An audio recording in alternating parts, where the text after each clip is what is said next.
Okay, everyone, welcome to the first installment of how was it? Yeah, okay, here we go. We're starting off. Welcome everyone to the first installment of Autonomous Dialogs #1. Today's topic is defragging the left. Today I have Vuk with me.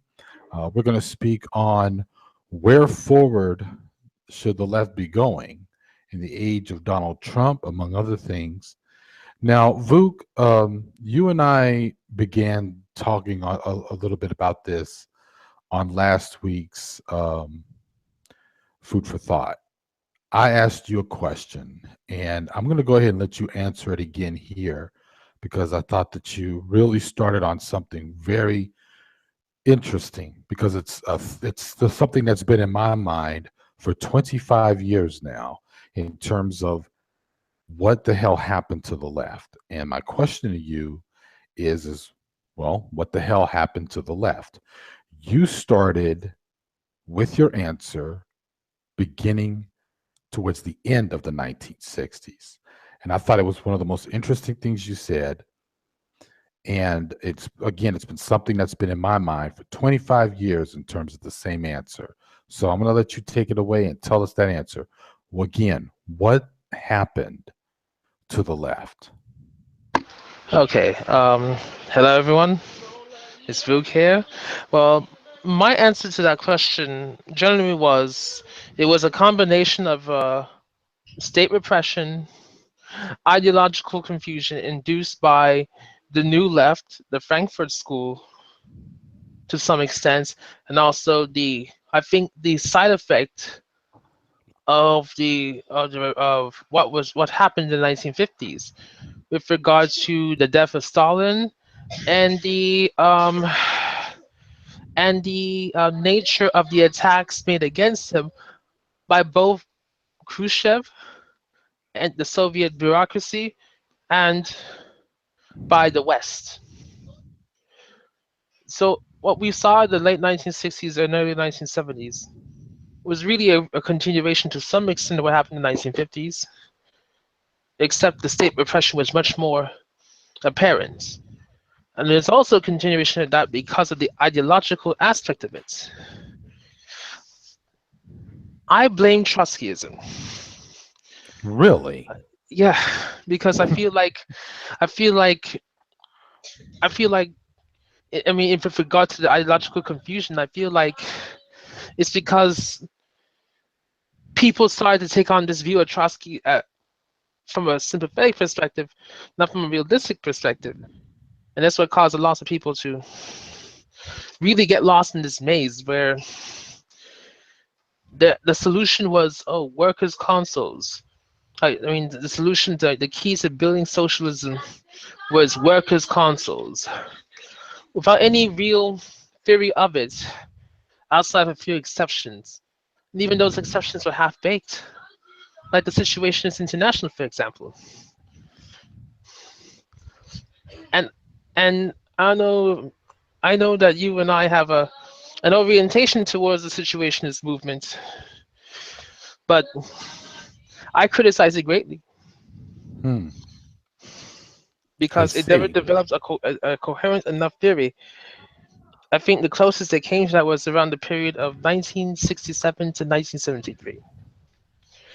I mean, until the point they were dissolved. Well, all right. Now, I think that well, that's very interesting. Now, I know that when you started off last week and you began with state repression, Hmm. um, which I'm 100% on the same page with you on that. Hmm. Uh, I differ about the Stalinist part, but I think that you and I both know where our orientations go Right. in terms of leftism, and we can definitely, most 100% at a different episode, we could get a little bit deeper into that part. Hmm. But what I want you to do Hmm. is tell us a little bit more about the state repression part. A lot of people throw the word COINTELPRO a lot, but I don't Right. think people truly ever really read it or study it and learn about it. Right. to assume that that's what you mean by Hmm. state repression. So tell us Right. a little bit about that. The effects of state repression against, The uh, American left, especially. I yeah, mean, but we're talking about the left in general because it happened more than one country. of course. But just for the sake of clarity, we'll focus on our country here, Mhm. and let us start with the extent to which it was explicit. Now, look what they did with the Black Panther Party. You know, anybody who actually read the Black Panther Party's documents from when they were established made it clear that they were on a socialist orientation. They had a socialist orientation, but because of the specific nature of it, that they were addressing the issues of black people in the United States, albeit from a socialist perspective, it opened the door to that kind like to the rather to open the door to how they were so easily repressed, Right. right? And it was brutal. For example, the Chicago police killed Fred Hampton Sr. in his sleep. Yeah. You know, they arrested people, they set them up on false charges. Let's look at, for example, Abumia Abu Jamal, Yep. right? Yep. And that was in the early 1980s, but there was still that just goes to show the extent to which they were really repressing these people. Yeah. And even though a lot of those outside of that party and outside of the immediate outside of that group that was being repressed overtly were against it, I feel like it's because of their structure. I feel like it's because of their particular focus on just Black Americans that it opened the door to like for that to repression to really have the effect that they had. Because if they were more um, integrationists in that respect, if they were more, how if I would say, if they were more class conscious in that respect, I feel like they would have been able to build enough supports. First of all, they'd probably even be called the Black Panther Party. And I also feel that they would have built enough support to withstand that level of oppression, because Mhm. then the leadership would have regenerated itself eventually, and it would have operated underground, Right. or it might actually become stronger because of the repression, and that would have been because it had connections into other populations in this country. But there were also instances where the repression was not so overt, but also was also covert. People were blacklisted from jobs. Hmm. You know, people were placed in positions where they were not able to really engage in the kind of activism that was required. You know, Yeah. I mean, and because of what was happening with Vietnam, you know, a lot of that whole repression was bound up into anti-Vietnam War activity. Mhm. So it was a less. So it seemed like it was more overt when it actually was more covert, because that was used as a pretext. If you know what I'm getting at, Yeah. if you can see what I'm getting at. Yeah. Yeah. Yeah. Hmm. All right. Well, now it's so funny because you were going into Trotskyism and you were going into uh, workers' councils, the various things that I wouldn't say I'm not. I'm certainly not a I'm not Trotskyist. against. I'm not I against. was a former. Yeah, I don't mean to interrupt you, but let me make this clear. I mean, I'm not against the concept of workers' councils. What I'm against is a lack of theory, a lack of a coherent theory around that. That's what I'm against. Like whenever you say these things, like, oh, it's always imagining some sort of seemingly unrealistic fashion.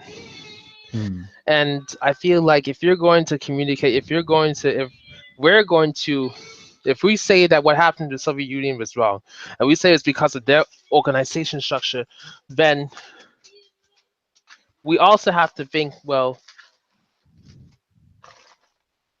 we also have to be very clear about it on what we think can work and how we think that can work. And we have to show how realistic it is. Well, okay. And Now, that's why I'm saying, like, well, I'm just against the idea of having of like just stating, let's say, just stating that we need workers' councils, for example. I want something more than that. yes, but now during the time Mhm. when Lenin and Stalin Mhm. and all of them had returned to Russia Mhm. and to I push think the Stalin was the only one who didn't leave Russia. yeah, you are correct. I'm sorry. Mhm. When Lenin came back, but the point that I'm making here is that what I wanted to make is that the workers' councils were in action. They were trying to be The- established. The point here is that Well, your argument sounds a lot to me like when people say, "Hey, socialism doesn't work," and I'm not then we saying that. know I'm that. just what Whoa. I'm I trying know to. you. I know you're not saying socialism doesn't work. I'm saying when you say that workers' councils doesn't work, I'm comparing to when people say socialism doesn't work simply Mhm. because. But we Mhm. know that historically there have been Mhm. very different. There have been a variance of instances where it didn't quote unquote not work because there were different reasons for why it didn't happen. Right. Normally, due through hostile forces not Right. letting it happen. So Right. my point is that for something like workers' councils, even though there wasn't a great deal of theory around it, it Mhm. didn't mean that it couldn't work. The autonomous movement in Italy, I think, proved that it could Mhm. work. And I Mhm. think that, and I really don't want to go into just that debate. I would love it if we did, and we will have a conversation about it. My point, however, Mhm. and I only brought that up because I know that I was going to get on to the next subject, which is in terms of what happened to the left is the fragmentation. I think that one of the Right. things that I remember reading about is a very, very good book called Mhm. the sorry, hold on just for 1 second. It was I think it was called Out Now. Mhm. Just give me 1 second to confirm. Um,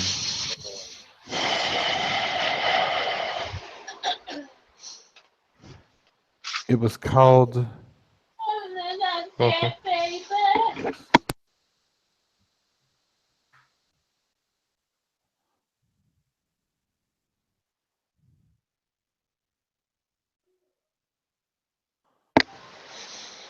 Hmm.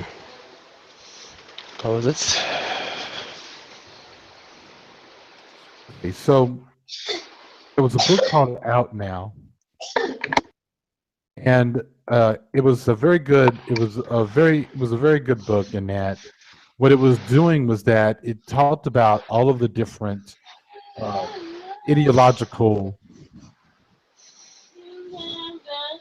Okay, it was talking about all the different ideological lines between these groups that, like, especially amongst the new left, or those who call themselves the new left, versus Mhm. say, your CPUSA groups, i.e., the people who were more oriented closer to Stalin, Mhm. and people seem to take these political lines extremely seriously, so much so that they were fragmented. They allowed that to fragment themselves or to separate themselves, and in turn allow the state to further exploit these Right. differences, Right. Right. even to the point to where there were acts of violence. The very beginning the earlier form of the old Roushites, the LaRouchites, for instance, before Lyndon LaRouche established himself as a LaRouchite, and after he left the Socialist Workers Party,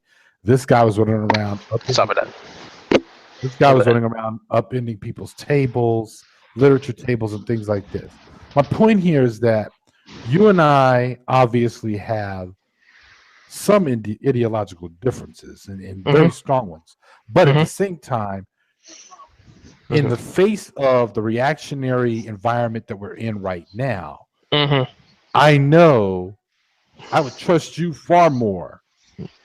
Trust a black nationalist, even a liberal to some degree. I feel like one of the other factors besides state repression was indeed the ideological fractioning, if you will, or differences, so much so that it made us dysfunctional. Would you agree that that was also a factor? I think that was a secondary factor.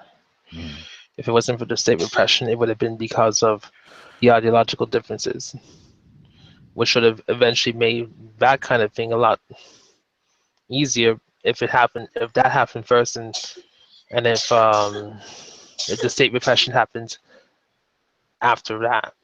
But I feel like I agree that it is like I said, it was a secondary factor.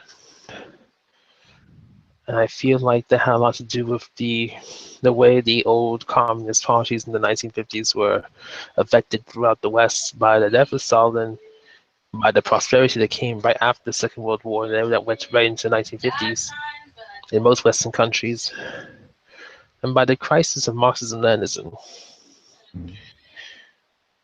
Now, some people are so stubborn, even though the Soviet Union has collapsed, even though it's pretty much obvious that Marxism-Leninism, if it had I shouldn't say Marxism-Leninism, if it had a real point to it, was time specific and it wasn't able to build a lasting social society, they still hold on to it without regard for the evidence, without regard for why these societies reverted back to capitalism.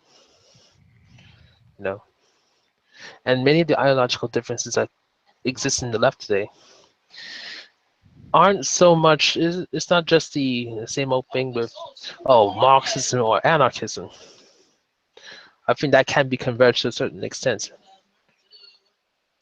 as well, but I feel like the source of the ideological conflict that we've seen in the left is coming from the instability of Leninism, the antiquated value of it.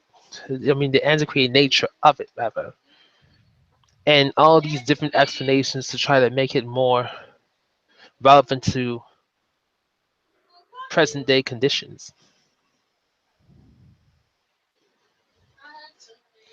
Right.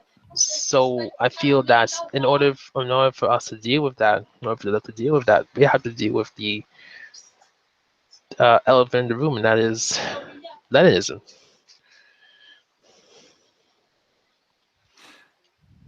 Okay. Now, Anything like I said, like I feel like despite the actual differences that exist between Marxists and anarchists, there's a level of convergence that's there, and I believe that that is a path that needs to be pursued. In fact, I've varied on this for some time, but my general approach has been since 2007. I mean, like with me, has been to like how do we converge what's useful from Marxism, what's useful from anarchism, and what's useful from new developments in theory into a coherent new paradigm that can readily replace Leninism or that has the capacity to.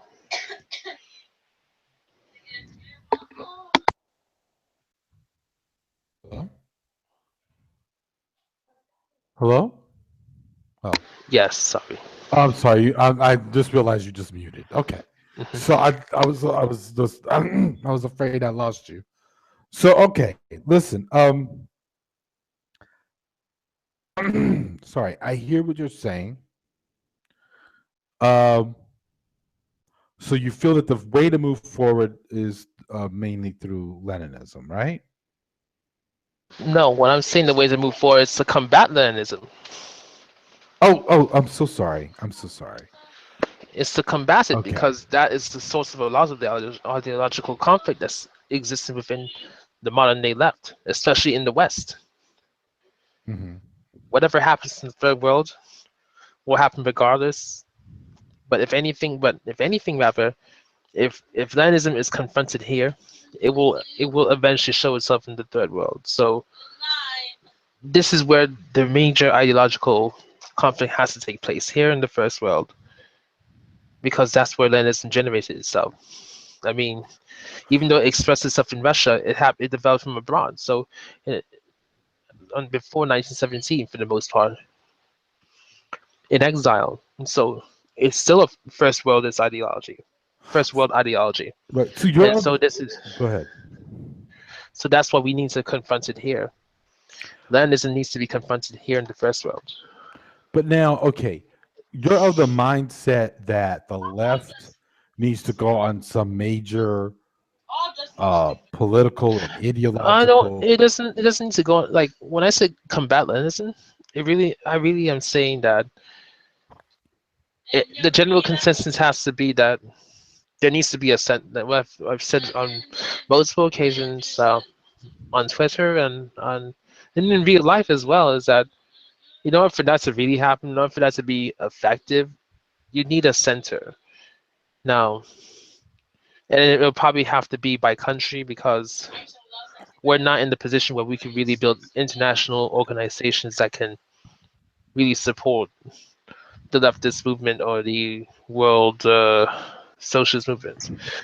So, like, let me come back to our country as an example. We need a center here. Now, if we had a center here that wasn't based on Leninism, that had coherent tactics, a coherent theory, and that can build mass support, then I mean, I think here alone, that would ruin the whole thing for Leninism. It would draw out all that. I mean, all of the youthful energy that is still left in it. It would draw all these young people that are in these useless small third rate parties, and then they would gravitate towards that center. But do you really believe that Leninism still holds sway and I influence? believe it does to a certain extent, and it is because of the organizational capacity that still exists. Just because the Soviet Union collapsed doesn't mean that these people they stopped acting, they stopped being that the day after. You know, Right. maybe anarchism has more prominence now because of what happened with the anti WTO movement, the late 1990s, but the anti-globalization movement rather of the late 1990s. But in terms of organization, in terms Yeah. of capacity, it's still within that Leninist paradigm. It's still there. That's Well, why. I'm a little lost. Is to please define for me Mhm. Leninist structure, because if what you're Well, really trying to say is vanguardism, then I probably would understand what you're saying. Do are yeah, you but is I mean, what well, do I you mean mean, by the Leninist? What do you mean by the Leninist structure or the Leninist no, style of I'm tendency? talking about in terms of organization. Yeah, they're like Okay. they're existing like they have at least something to build on because they are based on a vertical structure, right? The Hmm. other problem too is that a lot of the anarchist movements in this country and in other parts of the West, they're not really as coherent, in my opinion, as these parties are. And even though these parties are insignificant in the big picture. If Hmm. you look at the big picture of things, they still have the capacity to mobilize. Even no matter how small they are, they can still do something like that. Whereas these anarchist groupings, There's always there are ideological disputes within anarchism as well. You have anarcho-syndicalism, anarcho-communism, that kind of thing. But it's not the same level as what we see here. And when people think of socialism, they're really thinking of these parties, these Leninist parties. So yeah, I guess you can say that what I'm trying to really drive at is that their vanguardism, their that's why I think that they have some sort of relevance in the left. It's precisely, and I think it's precisely because of their organizational pattern. Well, all right. Now, I hope you can what see I've what I'm doing observed, now. I do now. I really do. Let me ask you this: were you around Occupy at all? I was going to get involved in Occupy, but when I saw what was going on there, I got turned off. Okay. Now, was it due to the how can I put this? Was it due to the Uh, liberal element, the Leninist element, or the anarchist element? Because I it was a believe that combination of between the the. It was three of a. them, I believe It between the was a. three of them, they were very I, pro. I, I think it was a combination of the anarchist elements and more so the liberal elements. And what happened Huh. was, I feel like the liberal element overtook the anarchist element and stunted whatever Leninist element that existed there through their use of consensus, which is why I'm like, after watching that carefully, I had to throw that out of my personal like my own personal thing, like where I develop theory. I'm a theorist, and I kind of look at these like what can be used to really build a lasting social society, and I was considering consensus. And when I looked rather at Occupy Wall Street, and I saw how disastrous the whole thing unfolded, especially towards the end, I had to disown consensus. That's not to say that consensus decision making is inappropriate completely. I think there are situations where that is necessary, but to Mhm. build an entire order around that, it can't work. And also, the issue with consensus is that, especially in the case of Occupy Wall Street, like I mean, essentially how Occupy Wall Street showed it rather, was that you can't really come to a solid decision. You always have to compromise. You have to compromise here, compromise there. And what happened in practice was that the liberals used that compromising mechanic, was a compromising mechanism rather, to stunt the anarchist element, to restrict the Leninist element, and to divert the discussion that was occurring at what was it called again? Um, the name of the park. Zuccotti. It was Yes, Zuccotti the Park. Cosby Park. Yeah, divert the discussion that was actually taking place at the park away from making a set of demands and direct it back to the Democratic Party and their feeder parties. See, All right. Well, that's how I saw it. How do you see it? well, all right. So here's the thing. Going back to hold on just for 1 second. If I'm sounding a little, if I'm a little if I'm being all over the place to some extent, it's because I'm trying to cover all my bases. I see what you're saying. No, no, no, no. Yeah, I get that. Okay, so let's just go back. I'm gonna circle back to give you to give you my take on things. The question originally was, Mhm. what what happened to the left over the last 40 something 50 odd years really. I 100% agree that I 100% agree that when COINTELPRO set in, they a lot of people kind of saw for the first time that we were not living in a democracy. Mention what happened to Fred Hampton, murdered in his bed by the police, being a member of the Black Panther Party. We had Huey P. Newton who was in and out of prison for long periods of time, going all the way up into the 80s. You had the jailing of Mumia Abu Jamal, who was a journalist, real alternative journalist who covered the Black Panther Party and was framed on charges. You had Geronimo Pratt.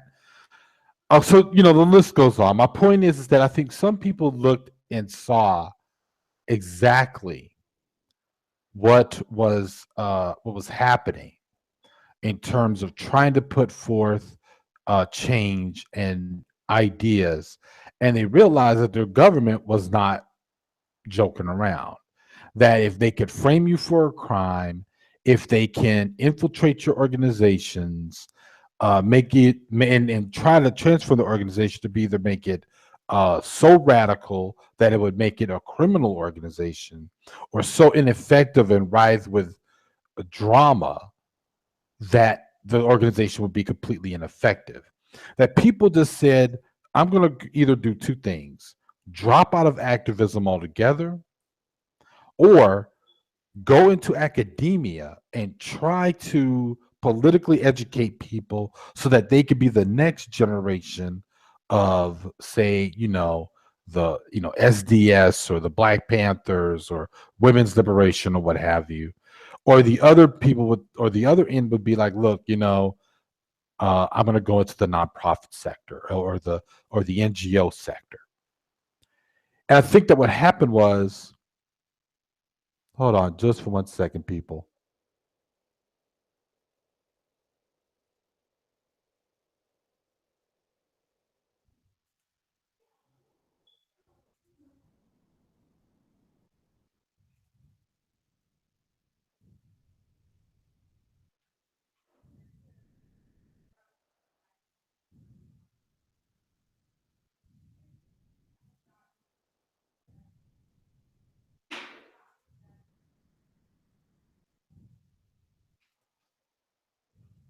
All right.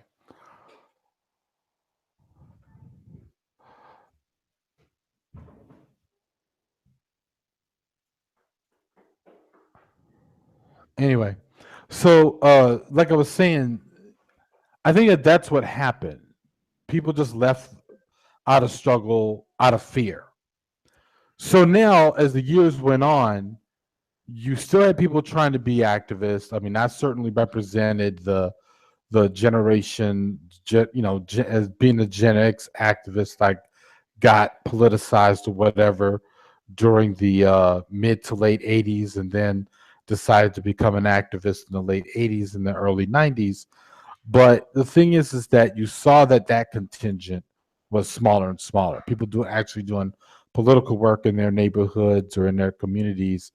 It just Right. got smaller, and I think that on the other end, people were having an easier time in the academia, trying to grow some political tendency there. The problem is that what you got stuck with was actually 2, 3 generations already of people who just want to political or radical during the time that they're in college, and Right. then when they graduate, they just go straight into the nonprofit or the NGO sectors and Right. never to be seen from or heard from again. And then they Right. just write think pieces and things like that on the internet, and it's just a issue. Mm. Oh my god. Okay, I'm sorry. I'm just not looking at the chat room. This I looks like I've got a couple of people to block because I thought that I could go ahead and treat them like human beings from this channel a while back, but they've decided to act like idiots. Now, coming So back to I'll handle Occupy them. Wall Street, though, I Huh? mean, what do you think happened at Occupy Wall Street? Now, How do yeah, you see? I was just about to get on that. So what happened was, so then you had Occupy Wall Street, right? And now you've got people who obviously were showing, and I saw a reinvigorated energy, if you will, for Mm.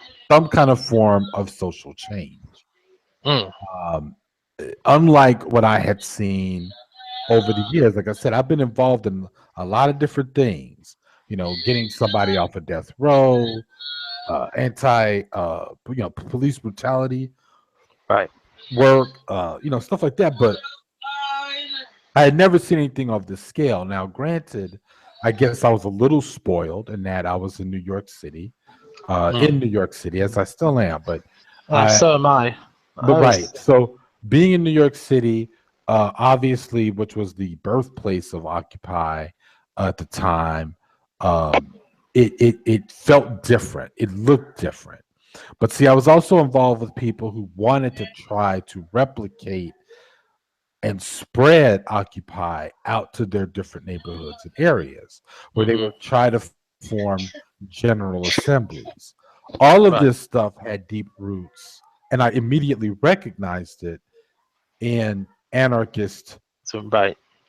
structure and in Right. worker structure and an Right. autonomous structure.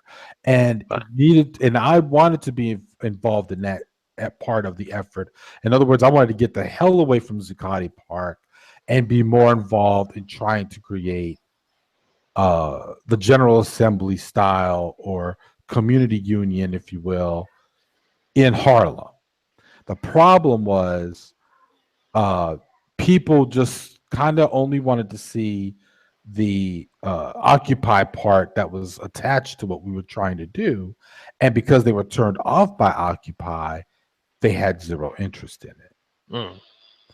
So, and I understood that. I took all of that as a lesson rather than a defeat. I didn't see it as a defeat. I saw it as, well, what can we do time around to do better? But in the meantime, that was my impression of Occupy. I didn't have a problem. The other issue that I had mainly with Occupy was the insistence that we stayed in Zuccotti Park. Right. It was nonsense. My wife and I were working parents. There was no way that we were going to sit around and hang out in a park. But that's how the liberal element got into that position of control because they kept it limited to that park, and And then well, strangely enough, so did the anarchist element. They wanted to stay in the right, park as well and right. keep it in the park, which is But insane. which is why I criticize that element. Now I do have. I mean, when I started in revolutionary politics, I started as an anarchist almost 20 years ago. So it's not like I'm estranged. I'm a stranger to it. I'm more estranged from it now than oh I reject it completely. Like some of the things, like everything it says completely, but I'm more estranged from it than an outright rejection of being an outright rejecter of it. When coming back to what happened with the park exactly, when they kept it limited to that park, the anarchist element, no, when the anarchist element kept it limited to the park and the liberal element kept it limited to the park, what happened was that that energy that was actually in the park wasn't able to spread to the other parts of the city. It wasn't able to spread to the places where the energy could have been reinforced. And because of the consensus pattern, it drowned out any urgency for a demands, a solid list of demands. So they just got trapped. And these working groups, they trapped that energy and they suffocated it. So when the police moved into the park, it effectively ended the movement instead of causing the movement to spread out. Right. So I see it as a defeat because that would have been a great opportunity to build something contrary to what existed in the American left prior. I saw it as a great opportunity to build an organization that would have eventually been able to pose a real threat to the existing order. So I have to see it as a defeat because it had potential. It had potential. It brought into like play the first time. I mean, when I was talking to people that were involved in it and people who were interested in it, I mean, I interacted with working people that were estranged from this whole thing before, but they were interested in it. Now, if this thing didn't go off the rails like it did, I feel like it would have dragged more working people into the fray. It would have given them more energy. This problem right there. See, that's another thing that I wanted to get on next. was the other big problem with Occupy. And the reason why I guess we're talking about Occupy is in a lot of ways, if we're going to answer the question, or talk about the question as to why the left is the way it is, what can we do to move forward, then the best thing to do is to look at the biggest weaknesses of Occupy. Because I think that on one end, I have no problem at all with and love the fact that Occupy happened as it happened, when it happened. There was a lot of lessons to be learned from there because there were a lot of mistakes that were made. However, it needed to happen, and we still need to use that form of spontaneous rebellion and occupation in order to educate people and raise political consciousness. However, the biggest mistake was it's sort of like when you have a party in one sector of a parking lot and everybody else in the parking lot are kind of doing their own thing. And the Right. thing is that the Occupy movement did not dare to go out and try to talk to everyday working people. I mean, it was a huge missed opportunity for people to just only be there in that park, eating pizza, hanging out, screwing, fighting, Smoking. They doing. had cigarettes on the table, Lucy's on the table. Yeah, This is kind of crap I'm talking about. but right, but doing all that stuff, and then at one point, not go out in squadrons or groups and saying, "Hey, it's rush hour. Let's go to the train stations I and think let everybody I, know I think that goes why right back. Occupy is happening." You see what I, I'm saying? yeah, I don't mean to interrupt you, but I think it goes right back to this consensus crap that was going on there. You had people in Occupy that wanted to do these things, Hmm. but the issue was the way they established the General Assembly. So you have people there who didn't want to go into the streets, who didn't want to interact with working people. They wanted to keep it to the park so they could control it and then channel that energy rather back into the Democratic Party. Remember, this is 2011. The year after that was the presidential re-election campaign for Barack Obama. Yeah, You see, yeah, that's why the liberals in Zuccotti Park wanted to keep it there. They wanted to suffocate that. And the anarchists played right into it when the actual anarchist tendency would have been to expand, expand, go out, go out. But you don't have, but the problem is you didn't have like a real nexus of information. You had these working groups, and each working group had their own ideas, and many of these ideas made no sense whatsoever.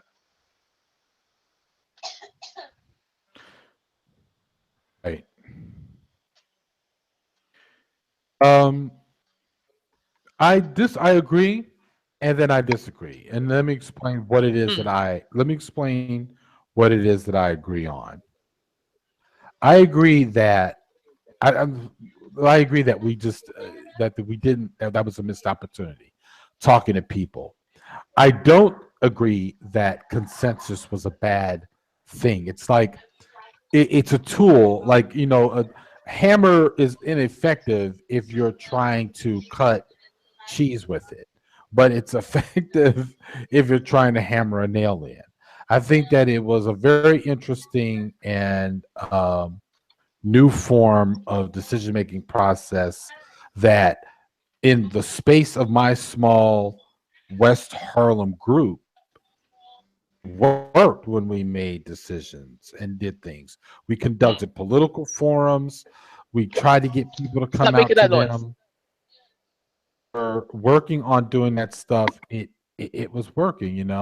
But the problem, however, is that Oh, sorry, sorry, Susie. that's okay. But the problem, however, is that I guess what it comes down to is what we're not. I think it was how we tried to execute consensus, and I don't think it was ever really brought up in any of the general assemblies about doing what I just had said, which was going to the train stations and really Hmm. trying to talk to people and trying to bring them in. I don't think that was ever brought up. I'm pretty sure that if it were, and if people pushed for it hard enough and talked about it long enough, then maybe, just maybe, there would have been an effort for something like that to happen. Hmm. but I wouldn't blame it on consensus. Is my point, Hmm. or the use of it as to why we failed along those lines. I think that a Hmm. lot of that didn't happen Hmm. was because of what you just pointed out, because of the very elements that were there already. If the liberal element was there influencing Occupy to be out there to agitate, to remind people of the failed political policies that were mainly Republican, which was, that's their bias. But if that was the case, then they're going to do that. If this element there who just wanted to do this Occupy thing, but then I think there were genuine attempts to sort of break the geography, if you will, of the Right. park. I've seen that plenty of times. I've seen them do plenty of times where if they saw people getting arrested, they just simply made the effort to go in and literally physically drag people away from the police.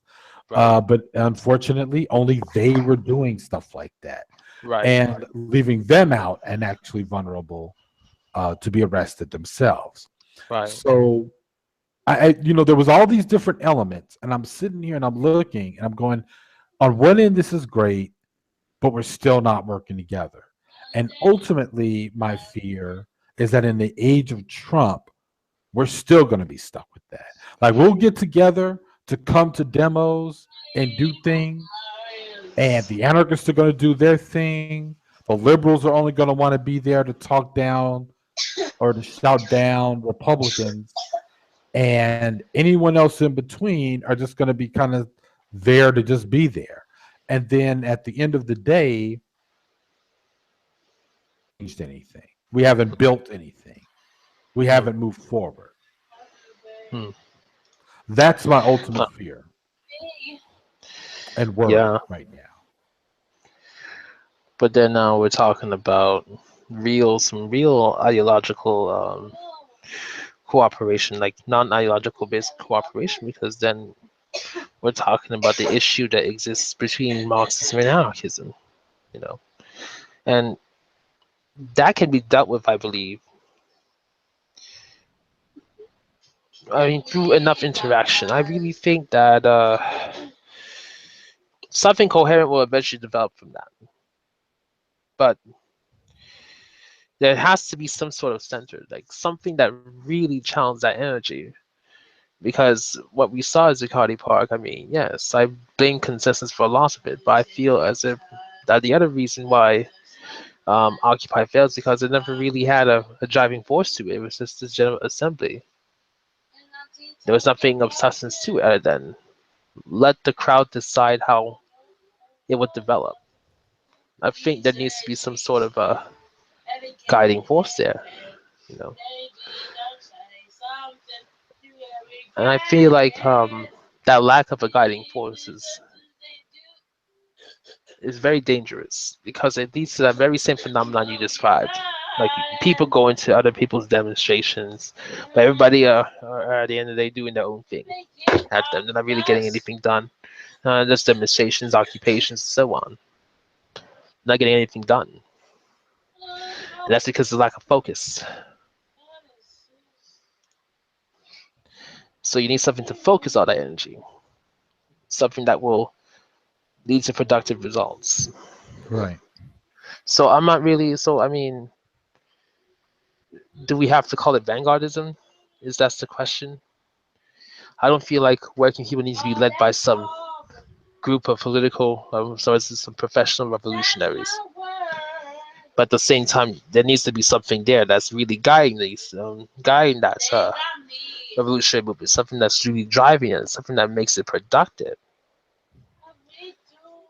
You know, I wouldn't call it vanguardism, but I would call it, what is it? Well, let's plain leadership. I mean, There's adequate nothing wrong leadership. with leadership. I think that one of the things that we're trying to, that I've noticed in a lot of anarchist writings right now, that um,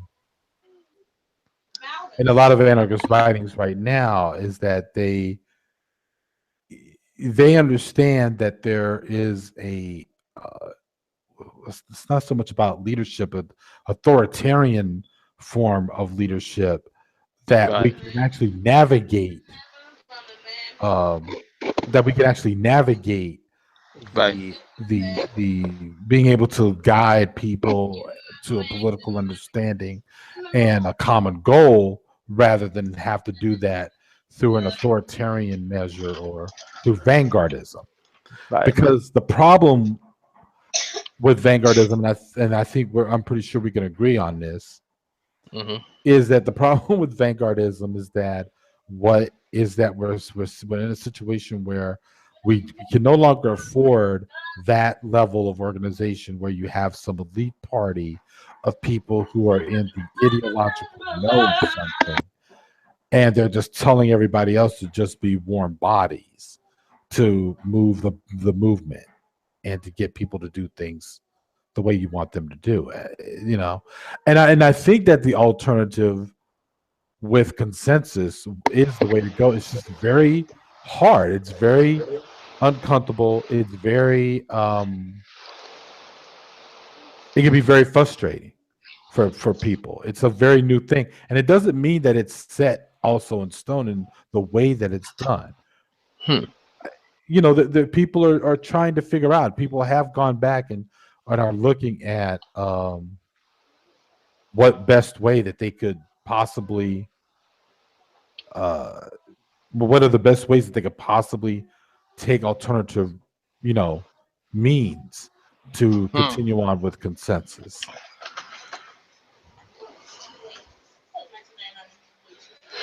Um, I feel like we're moving to the part of the conversation where we discuss how can we really materialize a new society, a socialist society. Hmm. How can we make that a reality? Now, Well, well, the only way that I know of 100% is going to have to be through a revolution, obviously. yeah, obviously, but it's the Um, nature of that revolution. You know, yeah. who will? This is where the question. This is where these things come into question, rather. Who will lead that revolution? Who will be the major players in that revolution? And will it actually lead to socialism or a repeat of what happened in the last century? And in my opinion, I feel that if we have competent leadership, not authoritarian as you describes it, but leadership that is coherent, that has a clear structure to it, leadership that can really mobilize the working people into being combative and into fighting for a new society. And if they have the right tactics, they will eventually get rid of this society and establish this social society that we've talked about. You know, but I feel as if that there has to be some sort of driving force. The alternative, like, not just relying on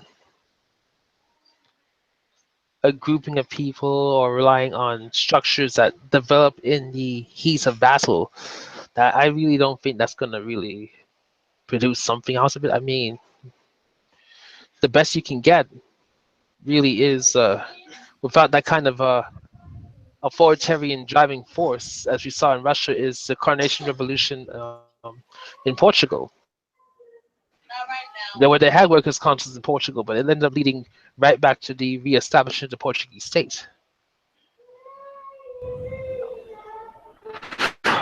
Yeah, well, while that can happen, you're right.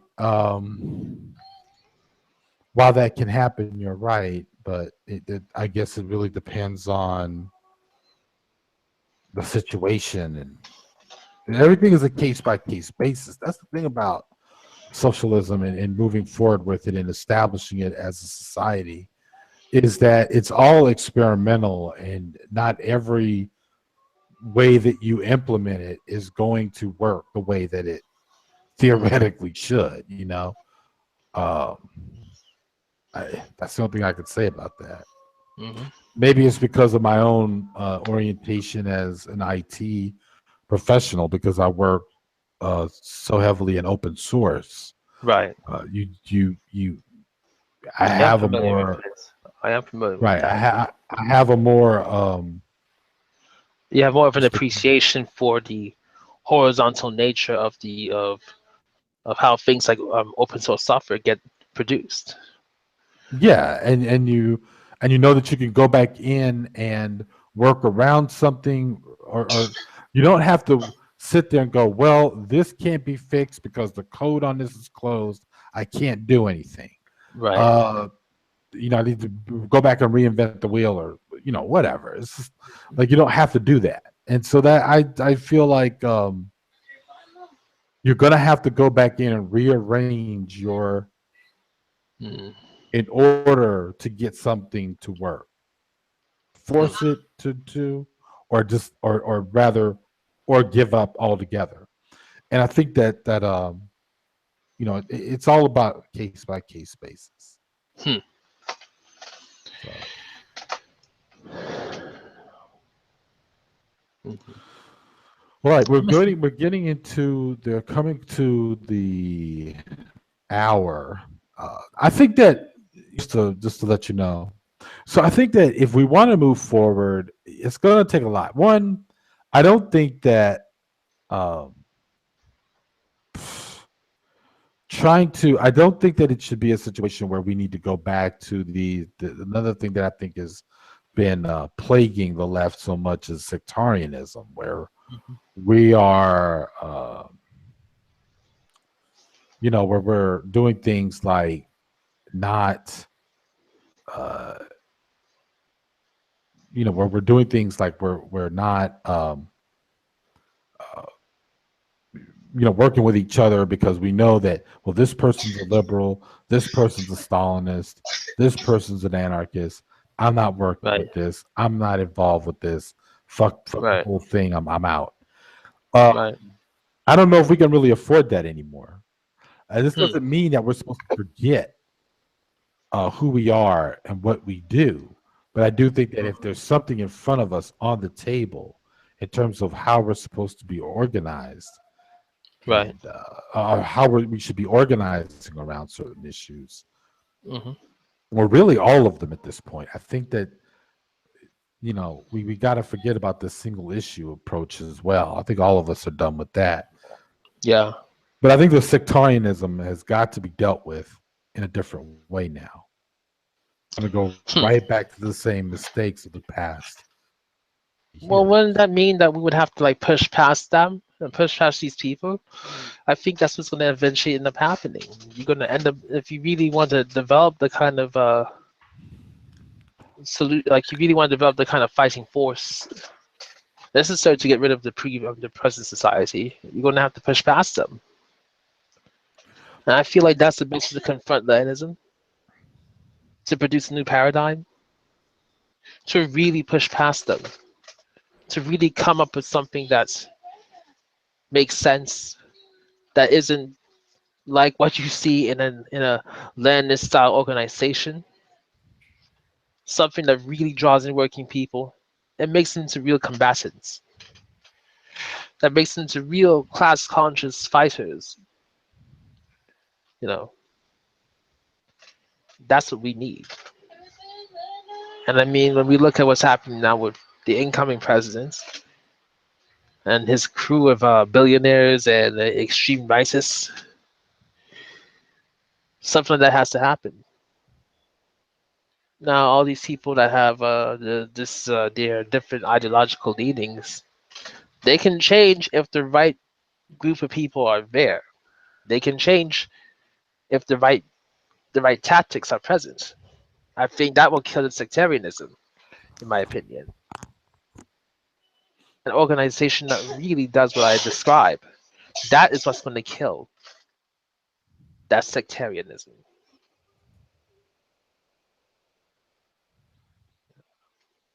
Right, right.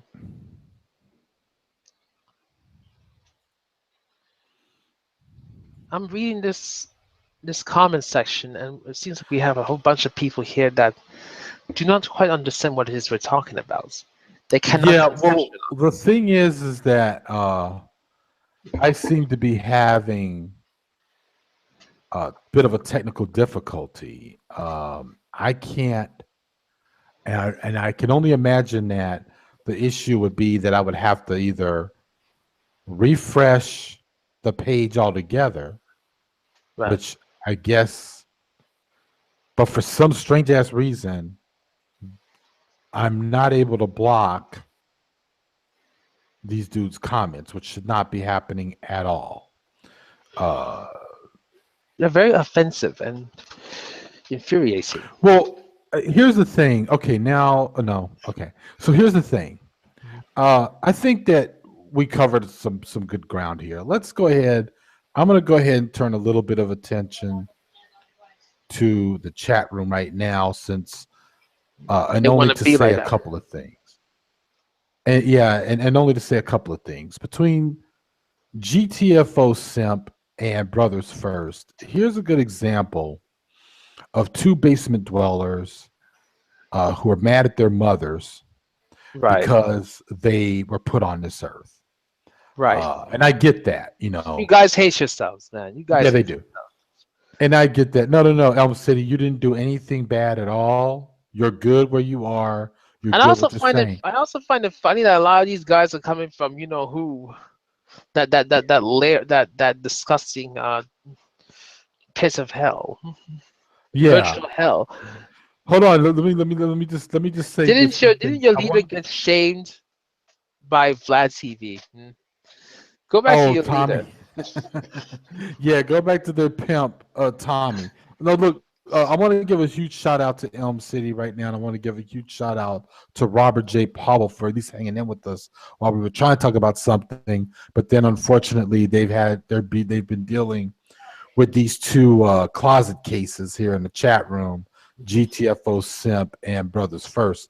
But let me start with Brothers First and GTFO Simp and say I this. want to take on GTFO You guys directly. hate Yeah, You you go ahead. guys hate black women because you hate your mothers. And you hate your mothers because they put you on this earth. And you hate the fact that they put you on this earth because you're failures. Both of you are exactly failures. Throughout this entire week, I've been doxing people who are fans of Obsidian. I go to Peace, Robert. I go to Obsidian's videos. Thank you, Robert. I've been taking names down. I've been running them through the various, how shall I say, services that I use, and it's very interesting, Vuk, that a Hmm. lot of these guys who constantly obsess over black women the way they do, Hmm. constantly call black women failures, are men themselves who are failures. One guy is not even 23 years old. He has two kids in that he abandoned in Michigan.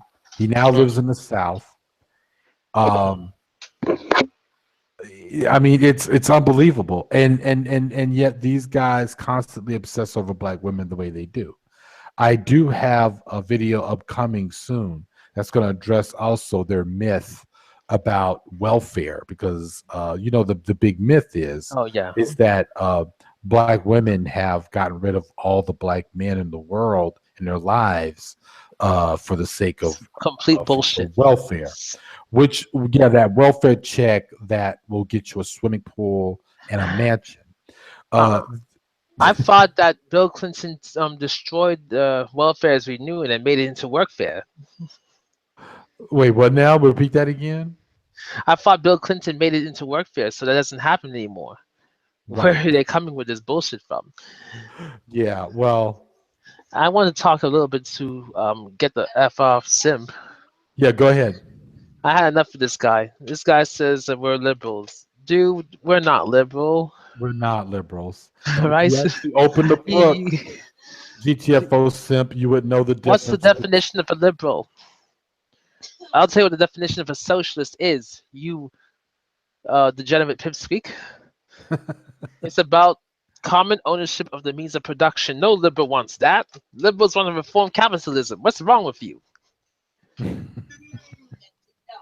And you're talking on, Yep. man, kiss my ass. Kiss my ass. I had enough of you. Yeah, I don't know what's going on in this list, man. I cannot get rid of these dudes for some reason. I'm getting an error message. And I didn't really want to have to come out and say that, but I mean, this is the first time I've ever seen this happen. I've had no problem blocking these cocksuckers before in the past. And somehow You could kiss uh my ass, you little weirdo. You don't know what the hell something these tells words me that I'm mean. not gonna be able something tells me it's probably not gonna be able to work until No, you get the fuck off of here, you degenerate animals.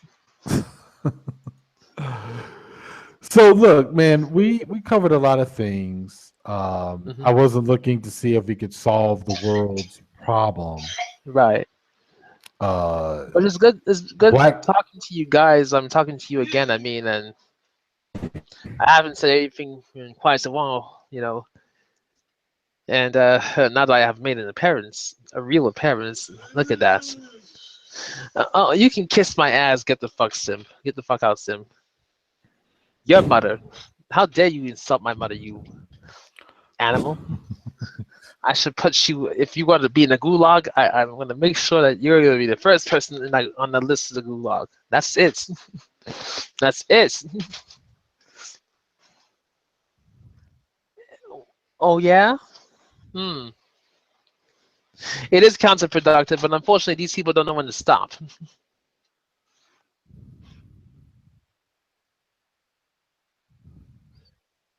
He They don't. said the right and They don't deserve others do freedom of not speech. deserve freedom of You all speech. don't deserve Oh freedom of yeah, speech. I did say that, and I stand by that. I'm always You going all to don't say that. deserve freedom of speech. See, Oh, the never thing say never, is, asshole. Right? Never say never. but okay. So the thing is, you said that we need to push past the liberal element or any other element that might get in the way. I Right. think that to some degree, I agree. I think that an organization has to be, or a movement, sorry, has to be transformed in a way that will allow us to do that. But see, that's Mm, kind of like not what happens. In other words, if the more revolutionary element within a movement mm. begins to actually take over, so far that's never really happened. I mean, there was a lot of there was Especially all here in kinds this of country. people who considered themselves revolutionaries at Occupy, Right. and they didn't take over Occupy, and they didn't move it or push it forward. Mm, And and there could be a lot of different reasons why that was the case. But the thing is that I don't. We're not going to be able to push forward until like push past, say, the the elements that keep us held back, i.e., the liberals, unless we actually win uh, taking over certain movements and taking mm, over anything for that matter. That's mm, not going to happen. There's definitely a very strong. I think what really plagues the left right now. As I had mentioned, I talked about the academia part, but yeah. really that's all part and parcel of just what it was known as the bourgeois left. I mean, Right. that's really what has taken over and has a very strong Hmm. influence, even Oh yeah. amongst, especially amongst uh, left, people of color who fall on the left. Um, it's so much more easier to do a tweet than it would be to actually go into your community and start organizing. Right. Uh, and I think that that's an example of what we mean, what I mean by the bourgeois left. Uh, Now, granted, I, you know, I was doing that kind of work when I was younger. I get after a certain amount of years, you just you kind of refocus, you do other things. That can happen. I don't really fault people for that. Hmm. But what really blows my mind are people who are younger than me, who have far more energy. They don't have kids, and they're just way too comfortable just having bull sessions in dorm rooms and Or not the going internet. beyond that, or Or the the internet. internet. Yep. how dare I forget that part, or the internet, and not do anything Anything with it? about it. That's the issue. But I just feel as if that what we see here is like what you described. I just feel as if you know the right people have to be at the head of it. It has to really like that organization. I mean that there needs to be an organization that would bring out the best of these people. So whereas you think that we have to get people out there to start doing activism and then it'll degenerate on its own. I think unfortunately rather that it's not going to happen like that, and it's simply because of the nature of the situation we're in. What we need now is in my opinion, rather, is an organization that doesn't have the so-called democratic centralism. It doesn't have that vanguardism nonsense all wrapped up in it, but at the same time, is able to bring out that energy to make people want to be activists, that make people want to do things to bring down the society and to establish a classless society that would make people want to do these things. So, well, I guess that's coming from my orientation, and I guess what you're saying is coming from your orientation, which is not really that different if you look at it. But there are certain things that are obviously in conflict. So we're seeing this thing from two different perspectives. Get the fuck off here, Simp. Go do what your title says. Get the fuck off of here. I Oh, that part of what you just said, and I think with that we're going to go ahead and close it down a little bit. But I do want to say I want to thank I want to thank Robert J. Powell for hanging in with us here, Robert. We're gonna hit on different other. I'll be hitting on different other topics as I have different other guests. I might push the the autonomous dialogues onto Tuesdays instead of Wednesdays because I still want to be able to do food for thoughts on Thursdays. Except this week, I'm probably not going to do food for thought tomorrow night because, yes, even for me, past 11 o'clock, 11:30 is kind of late. Unless, of course, Curious wants to lead tomorrow night's food for thought. I would hope that she would want to. But other than that, I'm probably not going to do tomorrow night at all. But okay. next week, I want to have Elm City on where we're going to talk about games. We're going to talk about comics and gender. Get her thoughts on a lot of the things out there. I want to talk to her about what she thinks about the new Star Wars if she saw it, and what she thinks about a female lead. I've seen lots of videos out there about that particular movie in regards to gender and the idiocy around it. Blows me away. Obsidian, I swear to God, man, I kind of wonder how this guy has the intellectual capacity to even tie his shoe. I mean, I listen to his videos out of Shit. pure entertainment, man, especially during my lunch break, Mhm. because he doesn't disappoint. By the time lunch break, I'm gonna have a video, and that's when I know I'm gonna have a laugh. Hmm. No, that's the deal there, and that's funny. I just got through looking at Brothers First, his list of his list of subscriptions, and GTFO Simp. I looked at his list of subscriptions, and I'm blown away at I'm sorry. I'm completely blown away at the fact that these dudes are of a single mind. Same channels they like. It's the same thing. Obsidian, Tommy. Uh, oh, who's the new black conservative sensation? Anthony something. Another one of these self-hating closet cases like Hmm. A GTFO Simp. degenerate. I mean, guys, you're so homophobic, but we all know why you are. Why don't you because just he wants come to out be and admit gay. it? I don't mean Because you they are can't say gay. that. I mean, I don't mean to say it like that. They want to be homosexual. I mean, that's it. You know, that's the That's whole what the thing. I mean, problem is. That's I'm not. exactly what it I'm is. not. I mean, you see me discriminating against gay people. I don't need to do that. I know who I am. I don't need to Yep. reinforce my discrimination. Reinforce it with discrimination. When you do that too many times, you're gonna have to start to think: is there something wrong here? Am I denying something? Because if you keep on pushing it like that, it makes people outside, makes people, other people watching you wonder if maybe you have an inclination towards that, and maybe you should accept what you are and come out of that closet and embrace your inclination. Why you have to keep calling people homosexuals and use such degenerate homophobic slurs? I will Well, deal with the you thing is losers. that they I will deal insult. with you losers. I will deal with you losers very soon, at a time of my choosing. That's it. In my opinion, they insult gay people. That's how I see it. So I really don't even want to say that about them. GTFO Sim says that they're fighting back. Yeah, right.